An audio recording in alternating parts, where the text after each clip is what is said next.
Hello student, once again welcome back to my YouTube channel Account Hub.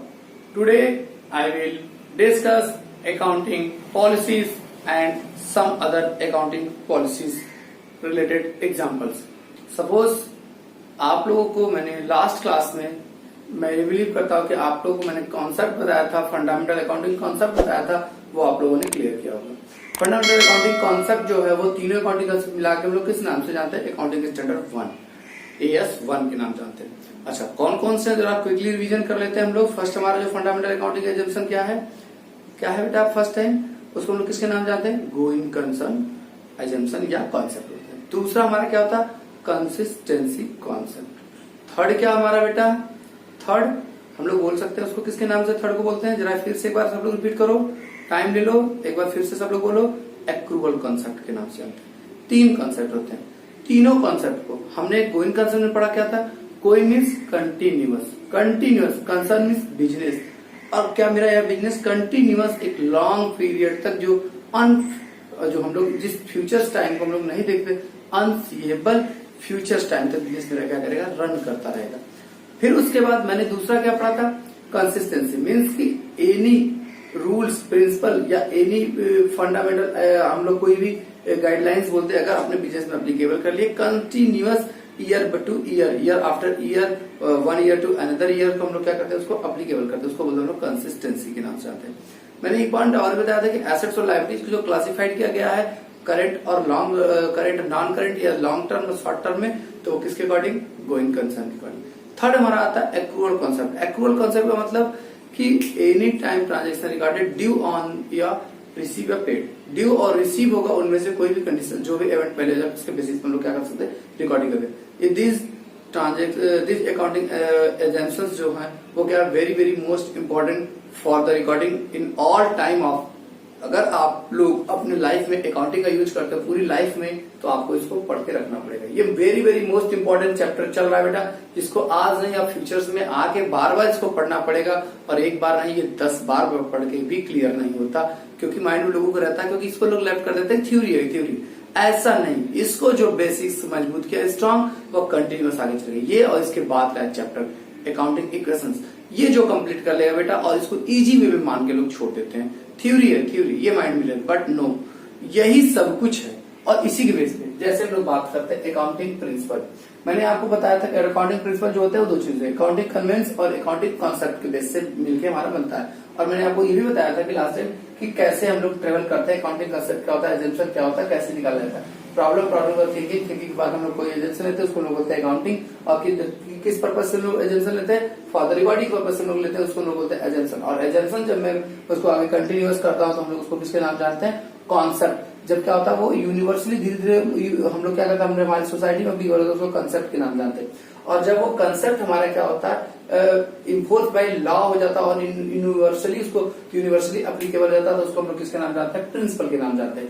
तो principal जो होता है universally का एप्लीकेबल होता है, but concept not applicable as a universally.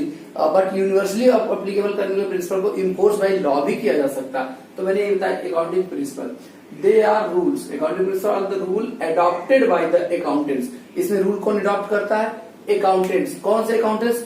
जो यहाँ पे अकाउंटेंट्स यूनिवर्सली जितने भी ओवरऑल में हर एंटिटी के अकाउंटेंट होंगे, इस रूल्स को क्या करते हैं? इसके जो भी रूल्स होंगे और रेगुलेशन होंगे उसको क्या करेंगे? अडॉप्ट करेंगे। अकाउंटेंट ऑफ द बिजनेस, जो बिजनेस के अकाउंटेंट होते हैं, accountant universally while recording accounting transaction, जब वो क्या करते होंगे?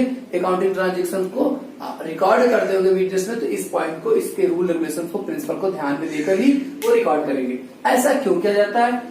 Accounting principle are the norms and rule which are followed in accounting of the various item। इसको क्या कहता है? जो भी अकाउंटिंग के नॉर्म्स होंगे, रूल्स होंगे, वो नॉर्म्स और रूल्स जो होते हैं वो फॉलोड किए जाते हैं किसके द्वारा? अकाउंटेंट के द्वारा। किसमें? अकाउंटिंग रिलेटेड ट्रांजेक्शन्स को रिकॉर्ड करने के लिए, या अकाउंटिंग से रिलेटेड जो आइटम्स होते हैं, अकाउंटिंग से रिलेटेड पूरा होल अकाउंट में केवल 5 आइटम होते हैं। पहला हमारा होता है एसेट, लायबिलिटी, एक्सपेंस और इनकम। एक हो सकता है हमारा कैपिटल हो सकता है। टोटल 5 आइटम होते हैं बेटा। तो इन्हीं 5 वेरियस आइटमों पे हमारा एप्लीकेबल होता है, क्योंकि इन्हीं के पार्ट छोटे छोटे स्मॉल पार्ट ही किए जाते हैं, तो वो सारे एप्लीकेबल इन्हीं के ऊपर होते हैं। उसी को हम लोग किसके नाम जानते हैं? अकाउंटिंग प्रिंसिपल के नाम जानते हैं।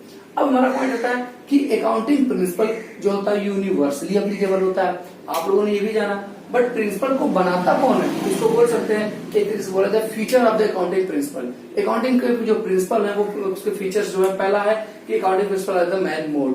ये क्या होता है बेटा, मैन मोड। मैन मोड का मतलब प्रॉब्लम आप होती, आप ही उसको क्या करते हो, अडॉप्ट करते हो। मैंने आपको पूरा स्टेप बताया था, प्रॉब्लम सॉल्यूशन, फिर उसके बाद क्या सॉल्यूशन के लिए हम लोग एजेंशन करते हैं, एजेंशन के बाद हमारा कॉन्सेप्ट के बाद प्रिंसिपल, प्रिंसिपल के बाद हम लोग क्या बनाते हैं, गैट के नाम से, जो जनरली एक्सेप्टेड बाय ओवरऑल होता है, उसी को हम लोग किसके नाम जानते हैं, गैट के नाम जानते हैं।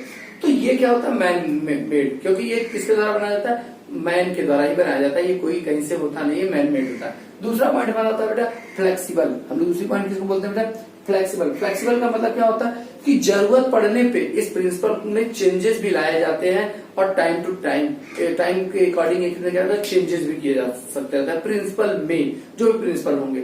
और चेंज कौन करता है, चेंज करने वाली बॉडी हर जगह पड़ी रहती है। जैसे आपके इंडिया में क्या ICAI institute of chartered accountant of India, जो भी प्रिंसिपल गाइडलाइंस होते हैं इसमें टाइम टू टाइम वो क्या करते हैं, चेंज करते रहते हैं। ऐसे वर्ल्ड में सारी चीजें बनी है, वर्ल्ड में अकाउंटिंग जो पॉलिसियां उसको भी क्या करते हैं, वर्ल्ड के लोग जो है वहां पे WTO के द्वारा और इसके द्वारा क्या कहते हैं, चेंज किया जाता है।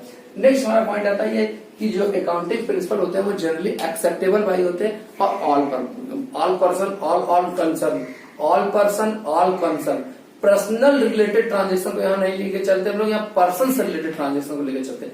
Personal related transaction can not be record, but person related transaction can be recorded in the book of accounts. Means her person की बात करते हैं हम लोग, चाहे वो हमारा आर्टिफिशियल हो या नेचुरल पर्सन हो, सबके बारे में बात करते हैं। मैंने पहला बात बताया कि क्या होता है मैनमेड। मैनमेड का मतलब कि ह्यूमन के द्वारा ही, और ह्यूमन कैसे करते हैं, ह्यूमन कोई रूल से कैसे लाते हैं, एक्सपीरियंस प्रैक्टिसेस के द्वारा जब वो करते हैं। कोई भी चीजें रूल्स प्रिंसिपल कैसे आती, एक्सपीरियंस प्रैक्टिस, जितना वो करते हैं प्रैक्टिस करते जाएंगे, एक्सपीरियंस करते जाएंगे, उसी के बेस पे ही वो क्या करते हैं, एक रूल और एक रेगुलेशन को क्या करते हैं, वो फॉलो करने के लिए लोगों को बताते हैं कि इस तरीके से इस काम को किया जाना चाहिए, और वो धीरे धीरे सब जगह अप्लीकेबल हो जाता है।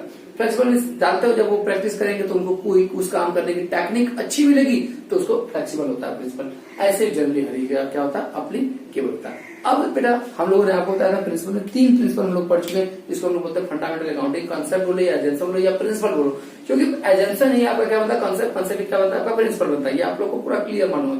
तो अब हम लोग क्या करेंगे बेटा, यहाँ से अब हम लोग अदर जो प्रिंसिपल है अकाउंटिंग प्रिंसिपल, उनके बारे में लोग देंगे। जो सबसे पहला अकाउंटिंग प्रिंसिपल अदर है उसको हम लोग बोलते हैं अकाउंटिंग एंटिटी के नाम। अकाउंटिंग एंटिटी या बिजनेस एंटिटी है प्रिंसिपल, दोनों नाम यही, इसको एंटिटी के नाम जानते हैं। एंटिटी का मतलब आप लोग जानते ही हो कि मैंने बताया था कि जो भी फर्म क्या करती होंगी, इकोनॉमिक एक्टिविटीज करती होंगी। इकोनॉमिक एक्टिविटीज का मतलब मनी से रिलेटेड कोई भी ट्रांजेक्शन को करते होंगे, वह सारी ऑर्गेनाइजेशन मेरे लिए क्या कराती है, एंटिटी लेकर आती है।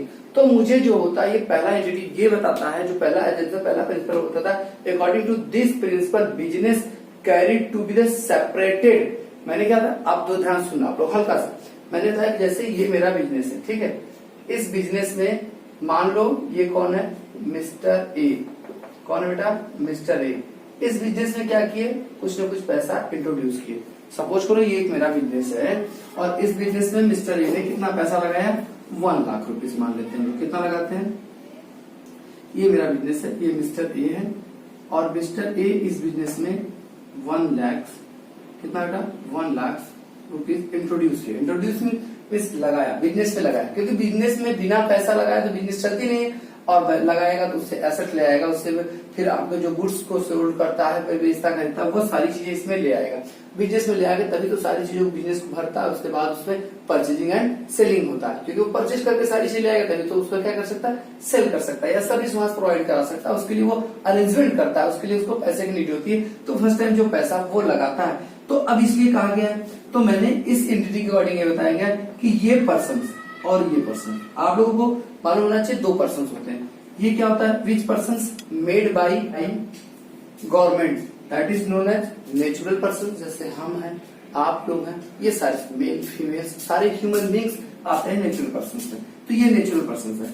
और ये बेटा क्या होता है, artificial person. Which person is made by human being, human being के द्वारा, जैसे कोई भी इंस्टीट्यूशन हो जाए, कोई स्कूल हो जाए, कोई हॉस्पिटल हो जाए, मीन्स कोई न कोई ऑर्गेनाइजेशन का बिना नेम के नहीं, उसका भी नेम होता है। तो हम लोग इसको क्या बोल सकते हैं, जो ये मेरा क्या होगा, एंटिटी होगा, जो ये मेरा इंटरप्राइजेज होगा, या जो ये मेरा बिजनेस होगा, जो मेरा शॉप होगा, वो ये मेरा क्या कहलाएगा बेटा, ये आर्टिफिशियल पर्सन क्या कहलाता है, आर्टिफिशियल पर्सन, और ये मेरा क्या कहलाता है, नेचुरल पर्सन।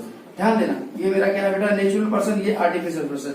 तो इस एंटिटी के अकॉर्डिंग ये बताया जाता है कि ये दोनों क्या है, सेपरेट होते हैं। और मुझे जब भी बिजनेस में, मैं बिजनेस में क्या करता हूँ, जो भी ट्रांजेक्शन और इवेंट होते हैं उसी को मैं क्या करता हूँ, बिजनेस में रिकॉर्ड करता हूँ। तो मुझे बिजनेस में रिकॉर्डिंग करनी है, तो इसके पॉइंट ऑफ व्यू से रिकॉर्डिंग करें कि इसके पॉइंट ऑफ व्यू से।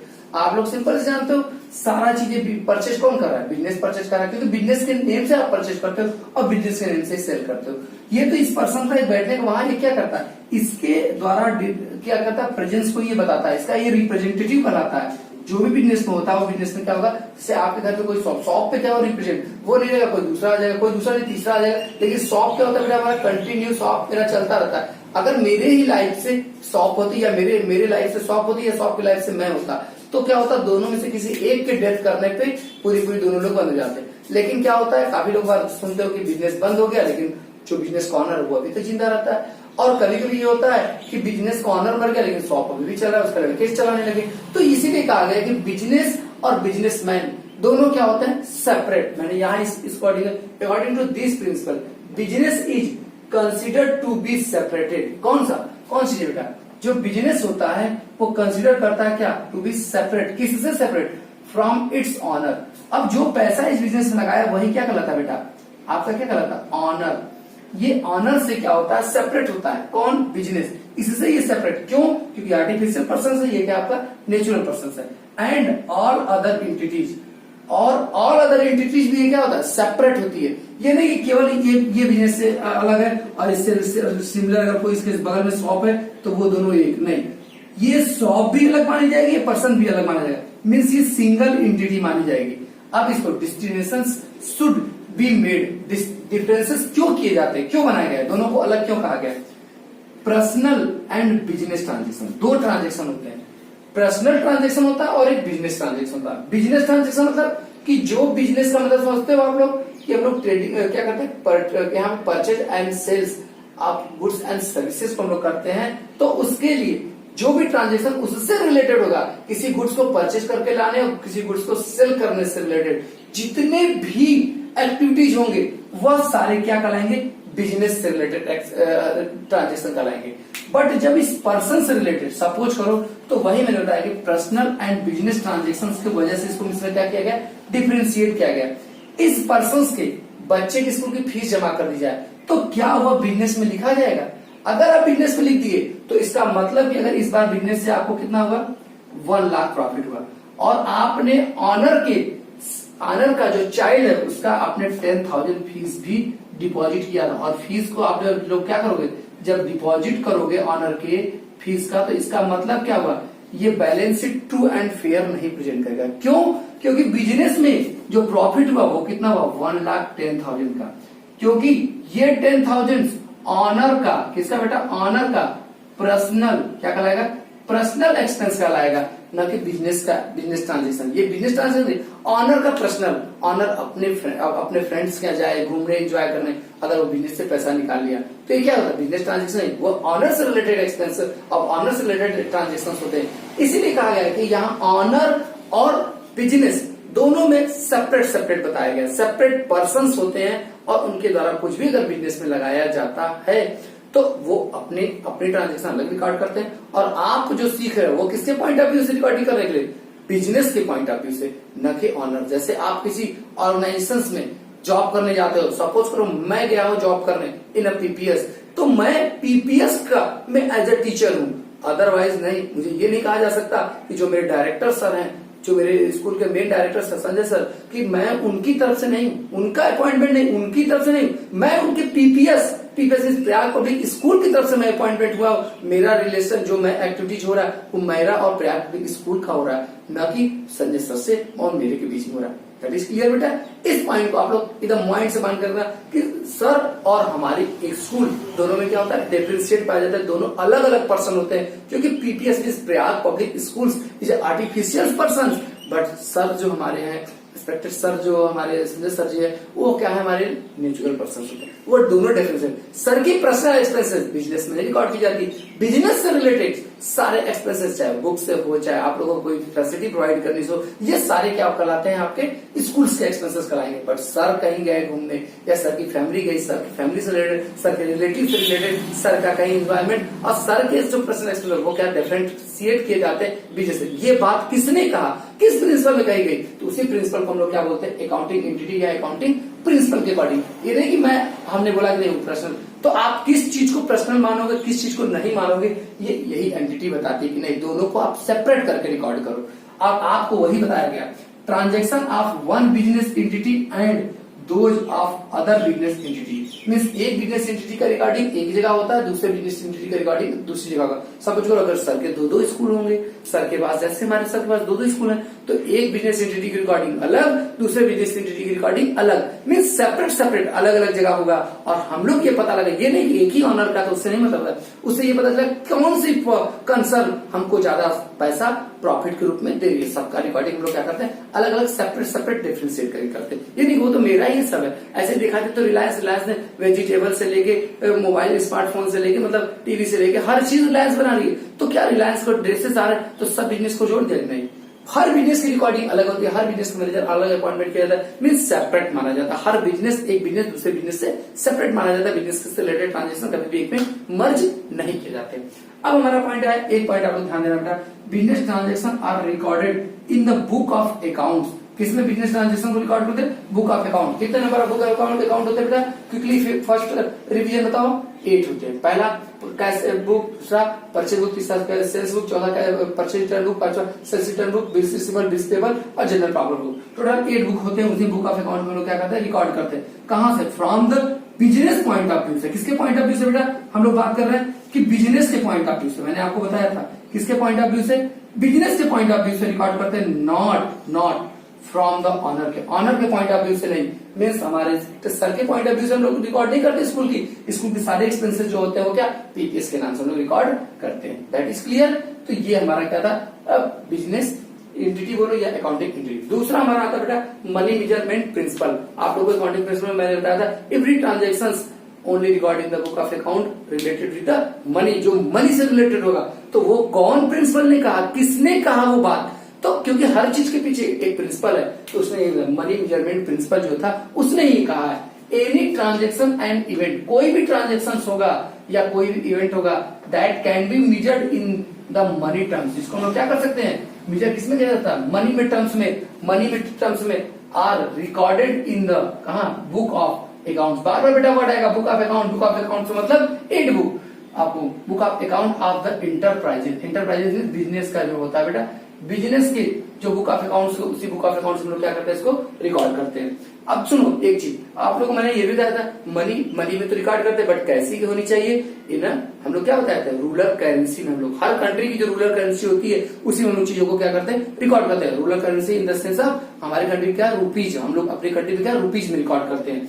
अब देखो money is the common denominator in recording and reporting of the transaction. Money एक ऐसा है, वो क्या करे, रिकॉर्डिंग से लेकर रिपोर्टिंग तक, क्योंकि फर्स्ट स्टेप आपका हमारा क्या होता है, अकाउंटिंग साइकिल का रिकॉर्डिंग करना, और लास्ट में रहता था रिपोर्टिंग करना और इन्फॉर्मेशन को कम्युनिकेट करना। तो इसमें जितना भी काम किया जाता है रिकॉर्डिंग टू रिपोर्टिंग, सारे ट्रांजेक्शन का जो होगा वो किसमें होगा, मनी। एक कॉमन डिनोमिनेटर होता है, सबकी यूनिट क्या होती है, एक ही होगी। मीन्स मनी हम लोग रिकॉर्ड करते हैं, money in the sense of ruler currency of the country की जो रूलर करेंसी का मतलब इंडियन रूपी की बात करते हैं। हाँ, इसमें एक दो पॉइंट क्या बेटा लिमिटेशन है कि जो इस चीजों को क्या करता है, लिमिट देता है, बाउंड्री बना के रखा है। इस चीजों को मनी में नहीं मेजर किया जाता, मनी को ये रिलेवेंट लेके नहीं चलता, लिमिट कर दिया, बाउंडेड कि उस इतने तक ही एरिया की चीजों को हम लोग लेंगे और बाकी सारी चीजों को एरिया को क्या करते हैं, छोड़ देंगे। मनी में ये बात लेके चला, जैसे value of money is considered to have with static value. Value of money जो होता है वो क्या करता है, कंसीडर किसको करता है, स्टैटिक वैल्यू को कंसीडर करता है। Means changes in a value, जैसे क्या होता है डेली आप लोग सुनते हो कि डॉलर की वैल्यू चेंज बढ़ गई अगेंस्ट द रुपीज, या रुपीज के अगेंस्ट डॉलर की वैल्यू क्या हो गई, घट गई। तो इससे क्या एवरी डे मनी की वैल्यू क्या हो गई, फ्लक्चुएट हो रही है।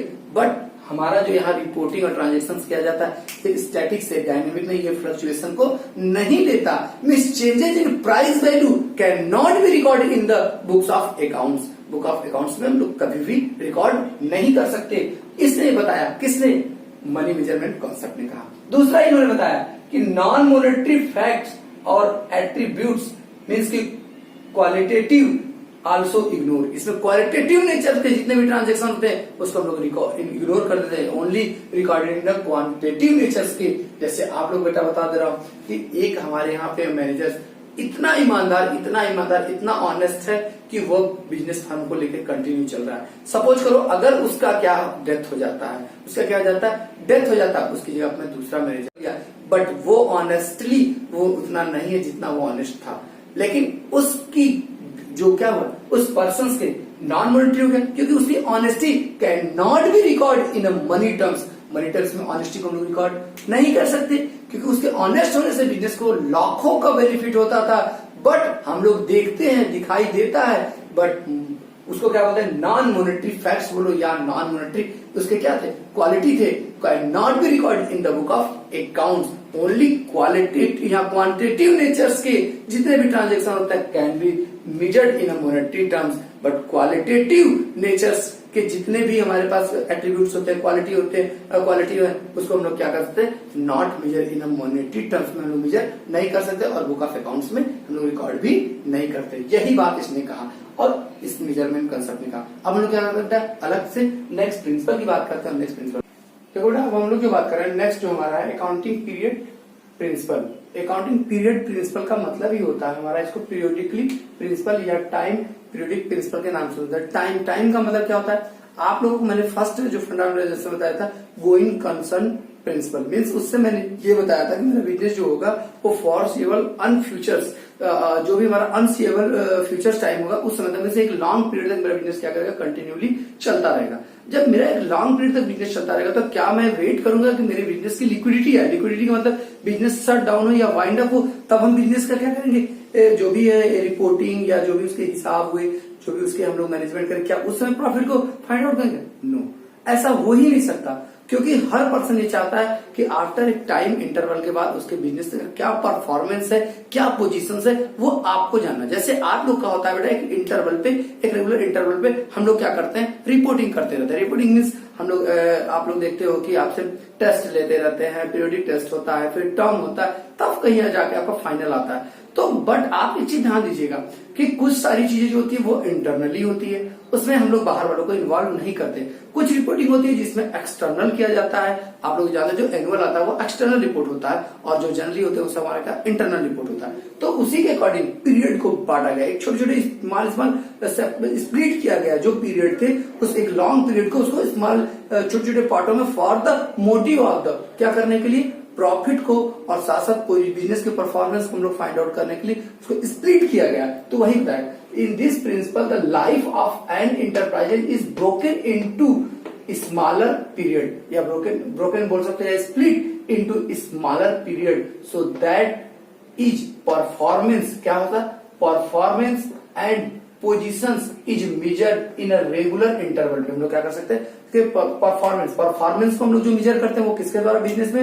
मैं आपको बार बार बता रहा हूँ, performance can be measured in the business form में प्रॉफिट एंड लॉस बोल सकते हो, किसके से, प्रॉफिट एंड लॉस अकाउंट हम मेजर करते हैं। किससे करते हैं, प्रॉफिट एंड लॉस अकाउंट बनाकर हम लोग परफॉर्मेंस बिजनेस का प्रॉफिट हुआ लॉस को वो मेजर कर सकते हैं। एंड पोजीशंस, बिजनेस के पोजीशंस को जो हम लोग फाइंड आउट करते हैं कि what is assets and what liabilities in the business concern, या पोजीशंस मींस आपका स्टेटस बिजनेस का क्या, पिछली बार से अप हुआ या डाउन हुआ, वो कैसे पता लगा सकते हैं, बिजनेस की प्रॉपर्टी से मींस एसेट्स एंड लायबिलिटीज से। जो हम लोग इसमें परफॉर्मेंस के लोग प्रॉफिट एंड लॉस बनाते हैं, और पोजीशंस के हम लोग क्या बनाते हैं, अक्सर बैलेंस शीट को हम लोग बनाते हैं, और उसी में लोग रेगुलर इंटरवल पे उसको क्या करते हैं, मेजर कर सकते हैं। और जो रिपोर्ट बनाया जाता है इसी के प्रिंसिपल के अकॉर्डिंग हम लोग क्या किए, एक छोटे छोटे रेगुलर इंटरवल पे डिवाइड किए। तो इसमें जो डिवाइड किया गया, क्योंकि एक्सटर्नल वो जनरली हमारा कितने मंथ के लिए होता है, जो एक्सटर्नल रिपोर्ट बनाते हैं 12 मंथ का होता है, इंटरनली 1 मंथ, 3 मंथ, 6 मंथ कुछ भी हो सकता है। तो आप लोग जो जानते हो कि एक अकाउंटिंग प्रिंसिपल जो अकाउंटिंग पीरियड के नाम से जाना जाता है, इसको accounting time of accounting period के नाम से भी हम लोग जानते हैं। अकाउंटिंग पीरियड क्या है हमारा, हर समय आप लोगों के माइंड में आता है और हर जगह पूछा जाएगा कि जो हमारा अकाउंटिंग पीरियड होता है वो कब से कब तक होता है। यही प्रिंसिपल ने बताया, क्या बताया, अकाउंटिंग पीरियड जो होता है कब से होता है, 1 अप्रैल टू नेक्स्ट ईयर का जो होता है 31 मार्च बेटा, 1 अप्रैल 31 मार्च नेक्स्ट ईयर का, करंट ईयर का जो हमारा, इसीलिए हम उसको बोलते हैं अकाउंटिंग पीरियड। और ये अकाउंटिंग पीरियड जो इस बार का हमारा अकाउंटिंग पीरियड है, आप लोग जानते हो कब से स्टार्ट है, 1 अप्रैल 2020 से कब तक बेटा, 2021। मीन्स इसको हम लोग बोल सकते हैं 20 एंड 21। अकाउंटिंग पीरियड मेरा इसमें कौन सा चल रहा है, अकाउंटिंग पीरियड मेरा जो है वो क्या रहा है, 20-21 चल रहा है। अक्सर ये जो होता है वो यही होता है। जैसे आप लोग जानते हो ना कि हमारा कैलेंडर ईयर कब होता है, 1 जनवरी टू 31 दिसंबर। और हमारा बैंकिंग ईयर कब होता है बेटा, बैंकिंग ईयर जो होता है वो क्या होता है, 1 जून टू, हम लोग क्या बोल, 1 जुलाई टू 30 जून बोल सकते हैं। 1 जुलाई टू 30 जून हमारा क्या होता है, बैंकिंग ईयर होता है। अकाउंटिंग ईयर या अकाउंटिंग पीरियड भी बोल सकते हो कि अकाउंटिंग पीरियड 12 मंथ का होता है और ये अकाउंटिंग ईयर है बेटा। अकाउंटिंग पीरियड जो होता है वो 12 मंथ का होता है, अकाउंटिंग पीरियड। और अकाउंटिंग ईयर जो है हमारा होता है, अकाउंटिंग ईयर वो मेरा कितने, कब से स्टार्ट होता है, 1 अप्रैल टू 31 मार्च। इस बार का 1 अप्रैल 2020 टू 31 मार्च 2021 है। और इसी के बेस पर लोग चीजों को क्लासिफाइड करते हैं। अब बिना क्लासिफाइड हम लोग प्रॉफिट एंड लॉस, बिजनेस का परफॉर्मेंस और बिजनेस का पोजीशन हम लोग फाइंड आउट नहीं कर सकते। अब हमारा नेक्स्ट पॉइंट आता है बेटा, next principle full disclose principle. Full disclose का मतलब क्या कि बिजनेस से रिलेवेंट जितने भी इंफॉर्मेशन होंगे मुझे उसको सबके बारे में, चाहे वो मेरे बिजनेस के लिए बेनिफिट हो या मेरे बिजनेस के लिए लॉस हो। मीन्स आपको जो एक्सटर्नल रिपोर्ट आप बनाते हो, जो बिजनेस के लिए आप एक्सटर्नल रिपोर्ट बनाते हो, आपको उसमें हर चीज के बारे में एकदम true and fair, clear and cut में सारे इंफॉर्मेशन देने। अगर आपके बिजनेस में लॉस हो रहा है या किसी समय लॉस हुआ था, बिजनेस का टर्नओवर स्लो चल रहा है लास्ट ईयर कंपेरिजन, तो आपको हर बातें अपने बिजनेस में उसमें डिस्क्लोज करना पड़ता है। कहाँ पे डिस्क्लोज करना पड़ता है, जो फाइनल अकाउंट बना होगा उसके नीचे स्टेटमेंट के फॉर्म में आपको डिस्क्लोज करना। अदरवाइज आपके ऊपर जो लॉ है, जो बैलेंस शीट से, उसके अकॉर्डिंग आपके ऊपर फाइन भी चार्ज किया जा सकता है। अगर आप कोई भी जो फैक्ट है उसको क्या करते हो, उससे रिलेटेड इन्फॉर्मेशन को आप हाइड करते हो। समझ में आए? तो यही बात यहाँ का, there should be complete and understandable reporting आपको होना। कंप्लीट रिपोर्ट कब होगा, जब उसके वीक पॉइंट को भी बताओगे, उसके स्ट्रॉन्ग पॉइंट को भी आपको डिस्क्लोज होगे on the financial statement. Financial statement का मतलब profit and loss and balance sheet of all significant information. Significant means महत्वपूर्ण इंफॉर्मेशन जो होंगे relating to the economic affairs of the entity. किसी भी इकोनॉमिक अफेयर, एंटिटी का economic affair का मतलब कि जो मनी से रिलेटेड होगा, उस सारी चीजों को हमको इसमें क्लियर कट में, जैसे लो टर्नओवर इन इज डिस्क्लोज। हमको अगर लो टर्नओवर है, इस बार मेरे यहाँ पे जो पिछले ईयर का कंपेरिजन, मेरे काम जो टर्नओवर क्या होता है कि जो वन पीरियड में हमारा सेलिंग करते हैं गुड्स को, मेरे पास मैंने गुड्स परचेज किया और सेल किया, फिर गुड्स परचेज किया, सेल किया, पूरा एक का एक राउंड चल रहा है। तो ये कितनी बार मैंने अपने ईयर में पूरा किया। पिछली बार हो सकता था 1 लाख रुपया था, मैं 12 टाइम में किया, इस बार 80 टाइम कर पाया। तो हमको टर्नओवर को भी इंडिकेट करना, हो सकता है प्रॉफिट ज्यादा आ जाए बट टर्नओवर मेरा क्या हो जाएगा, कम हो, मुझे वो भी बताना, डिस्क्लोज करना पड़ेगा। इसी चीज को हम लोग बोलते हैं फुल डिस्क्लोज प्रिंसिपल के अकॉर्डिंग। नेक्स्ट होता है मटेरियलिटी प्रिंसिपल। मटेरियलिटी का मतलब क्या था, मटेरियल, कुछ आइटम्स ऐसे होते हैं जो हर बिजनेस के लिए, हर बिजनेस के पॉइंट ऑफ व्यू से मटेरियलिटी होता है, कुछ बिजनेस इनमटेरियलिटी होती है या नॉन मटेरियलिटी। मटेरियलिटी का मतलब क्या होता है, मीन्स की बेटा उस बिजनेस में उसका मोस्ट इंपॉर्टेंट होता है, उस चीज को डिस्क्लोज करके ध्यान देके लेके चलते हैं। जैसे आप लोग जानते हो ना कि अगर क्या होता है, आपके यहाँ बड़ी बिजनेस है तो 4-10 रुपए का अगर कोई सामान आ जाता है तो उसको हम लोग क्या होता है, इनमटेरियलिटी, उसकी कोई इंपॉर्टेंस नहीं होती है। 2-4 रुपया कोई निकाल लिया, चुरा लिया, अगर कहीं गिर गया उठा लिया तो नहीं। बट बड़े बिजनेस का जो होता है बेटा, तो उस कंडीशन में हम लोग उसको क्या करते हैं, तो यहाँ पे ये बात कहा गया है कि एसेट्स के अकॉर्डिंग, किसके अकॉर्डिंग बेटा, जो आप एक्सपेंस करते हो, जो लॉस होता है, लॉस का मतलब छोटे मोटे लॉस अगर होंगे, जैसे प्रोडक्शन यूनिट की बात करें तो अगर फोरमैन है, अगर वो ग्राम में लॉस हो रहा है, कोई चीज का प्रोडक्शन कर रहा है, चीजें ग्राम में लॉस हो रही है, 1 ग्राम 2 ग्राम 3 ग्राम, तो उसका कोई रिपोर्टिंग नहीं होती। उसकी रिपोर्टिंग आप फोरमैन से करके क्या करोगे, क्योंकि उतना लॉस होना ही होना है, वो इनमटेरियल माना जाता है अकॉर्डिंग टू फोरमैन, क्योंकि ग्राम में होगा। बट वहीं पे लॉस अगर आपको क्या हो जाए, केजी में हो जाए, कोई चीज प्रोडक्शन करने में केजी में लॉस होगा तो वो मटेरियलिटी होता है। अकॉर्डिंग टू उसके, ठीक है। जैसे आपकी एक बिजनेस है, बड़ी बिजनेस है, बिजनेस में आपने क्या करके परचेज करके लाया, कैलकुलेटर। आप लोग के बिजनेस में काफी चीज आएगी। कैलकुलेटर, अब कैलकुलेटर बताओ, कैलकुलेटर ने आप में पैसा लगाया तो कितने मिलेगा, 100, 200, 300, 400, 500 मिला, यही ना। अब क्या कैलकुलेटर की लाइफ सपोज करो 5 ईयर है, कितने ईयर है बेटा, 5 ईयर है। अगर कैलकुलेटर की लाइफ जो है बेटा, वो आपने क्या किया, 5 ईयर्स। जो आपका कैल्सी था, कैल्सी का लाइफ जो आपने खरीद के लाया था 150 का। अब आपके यहाँ बिजनेस में जो टर्न ओवर हो रहा है वो 15 करोड़ का होता है। कितने होता है, 15 करोड़ एवरी ईयर होता है। और आपने कैलकुलेटर कितने खरीद के परचेज करके लाया, 150। तो कैलकुलेटर तो मोर देन, आपके दिमाग से क्या होगा, कैलकुलेटर का जो होगा बेटा वो लाइफ तो कितना है, मैं बता दिया आपको कितना एस्टिमेटेड लाइफ, 5 ईयर्स है। कैलकुलेटर की लाइफ एस्टिमेटेड ईयर क्या है, 5 ईयर है। तो इसका मतलब कि आप जानते हो, आपने इन्वेस्टमेंट किया, बेनिफिट रिसीव होता है more than 1 year, that is known as assets के नाम से जानते हो, पैसा उस पर एक्सपेंस करते हो। लेकिन इसको अगर कल जो कैल्सी जो कैलकुलेटर बेटा, कैलकुलेटर को बिजनेस में, इस बिजनेस जहां 15 करोड़ का टर्नओवर है वहां इन मटेरियल मान लिया जाएगा। इन मटेरियल का मतलब इसको एज अ एक्सपेंस, क्या चीज, एक्सपेंस, एक्सपेंस मान के इसी ईयर के प्रॉफिट से खत्म कर दिया जाएगा। इसको 5 ईयर तक डेप्रिसिएट करने में जितने का कैलकुलेटर ने उतने का इसका बैलेंसिंग, इसका मेंटेनेंस चार्ज लग जाएगा। मेंटेनेंस का मतलब कि अब हम लोग क्या करें, इसका अकाउंटिंग करें, 5 ईयर तक डेप्रिसिएट करें। 5 ईयर तक मतलब एवरी ईयर 30 रुपीज अगर दिखाएंगे, कितना, 30 रुपीज एवरी ईयर एक्सपेंस हम लोग अगर मान के दिखाए, depreciation of on calculator, depreciation on calculator. तो ये इन मटेरियल है। यहाँ पे कैलकुलेटर का जो प्राइस है वो इन मटेरियल है, क्योंकि उसको हम लोग एक्सपेंस मान के वहीं खत्म कर दिए। जैसे मैंने एक बिल्डिंग है, एक क्या है, बिल्डिंग है, और बिल्डिंग मेरा इतना बड़ा है कि मैं उस पर क्या किया, छोटी मोटी हमने क्या कर दिया, उसकी जैसे होती पेंटिंग करा दिया, पेंटिंग करा दिया। अब मेरे लिए वो एक्सपेंस क्या होगा बेटा, वो मेरे लिए एक्सपेंस माना जाएगा ना कि एक्सपेंडिचर, क्योंकि अब वो जो पेंटिंग मैंने करा वो 4 और 5 ईयर तक उसका बेनिफिट हम लेंगे। लेकिन मेरे लिए क्या हो जाएगा, इन मटेरियल है। इन मटेरियल का मतलब अकॉर्डिंग टू सिचुएशंस और अकॉर्डिंग टू बिजनेस परफॉर्मेंस के बेस पे हम लोग किसी भी एक्सपेंस को मटेरियल और इन मटेरियल बोल सकते हैं। An item should be regarded as a material, कोई भी कहा जा सकता है, if there is a reason to be believe, उसमें आपको बिलीव होना चाहिए कि ना हाँ ये मेरे लिए इमटेरियल है, that knowledge of it would influence and decision of N informed investor. Investor जो पैसा उसमें लगाता है, जो पैसा इन्वेस्ट किया, उसको आपको आपके सारे इन्वेस्टर को बताना पड़ेगा कि ये क्या इन्फ्लुएंस है इसका कोई रिलेटेड, इसका अगर फ्यूचर तक आप बार बार मेंटेन करोगे तो जितने का कैलकुलेटर नहीं उससे ज्यादा कहीं एक्सपेंस आ जाएगा मेंटेन करके रखने में। क्योंकि बुक ऑफ अकाउंट्स में कैलकुलेटर का एक अकाउंट खोलोगे, उसको मेंटेन करोगे,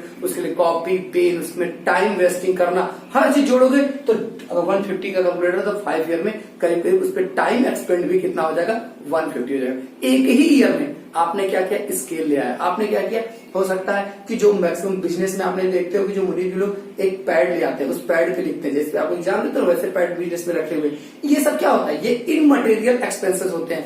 इनको इन मटेरियल माना जाता है, नॉन मटेरियल एक्सपेंसेस माने एक तरीके से नॉन मटेरियल इसको माना जाता है। मटेरियल यही कहता है कि जो बिजनेस के अकॉर्डिंग जो एक्सपेंस छोटे लगे, भले उसका फायदा आपको 2-4-5 सालों तक मिलता हो, तो उसको क्या करो, इसी वर्ष डाल के खत्म करो, नेक्स्ट ईयर तक उसको मत ले जाओ, मत शो करो। जैसे लाइक मैंने एग्जांपल आपको बताया, 3-4 स्केल हो गया, 3-4 साल तक बिजनेस में यूज हो गया, कैलकुलेटर हो गया, फिर उसको मैंने पैड बताया। ये सारी चीजें हमारे क्या हो सकती है, एक लॉन्ग पीरियड तक हम लोग यूज कर सकते हैं। बट इसका इतना छोटा अमाउंट होता है एक्सपेंस कि इसी वक्त एक्सपेंस मान लेते हैं, उसको एज ए इन्वेस्टमेंट नहीं माना जाता। इस तरीके से बेटा आज हमने प्रिंसिपल पढ़े। अब हम लोग अगले वीडियो में सारे प्रिंसिपल को कवर करेंगे, उसके बाद अकाउंटिंग स्टैंडर्ड स्टार्ट करेंगे, चीजों हम लोग पढ़ेंगे। ठीक है बेटा, तो बेटा हम लोग बस इतना ही करते हैं, चलते बेटा हम लोग, बाय बाय।